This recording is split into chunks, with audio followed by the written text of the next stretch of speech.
1899 সালে গ্রেপ্তার হন এবং 1900 সালে রাঁচির এক জেলে মাত্র 25 বছর বয়সে রহস্যজনকভাবে ওনার মৃত্যু হয়। হ্যাঁ, আমি এক বীর যোদ্ধার কথা বলছি, যিনি ছিলেন আদিবাসী নেতা, স্বাধীনতা সংগ্রামী, জননায়ক বিরসা মুন্ডা। তবে তার বলিদান ও আদর্শ আজও আমাদের হৃদয়ে অমর হয়ে আছে।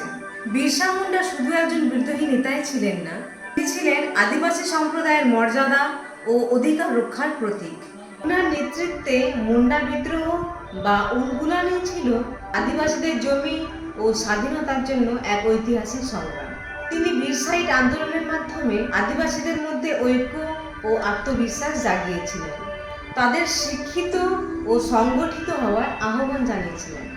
ওনার জন্মদিন 15ই নভেম্বর জনজাতি গৌরব দিবস হিসেবে পালিত হয়, যা ওনার অবদানের প্রতি শ্রদ্ধা।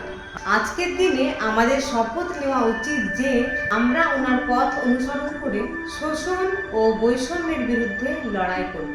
ওনার স্বপ্ন ছিল একটি সমতা ভিত্তিক সমাজ, যেখানে প্রত্যেকে মর্যাদার সঙ্গে বাস করবে।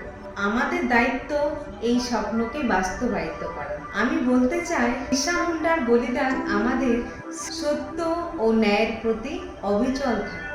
আসুন তার মৃত্যুদিনে তাকে শ্রদ্ধাঞ্জলি জানায় এবং তার আদর্শ বুকে ধারণ করে একটি ন্যায়সম্মত সমাজ গড়ার প্রতিজ্ঞা করি। অবশেষে এই মহান নেতাকে আমার তরফ থেকে অজস্র প্রণাম।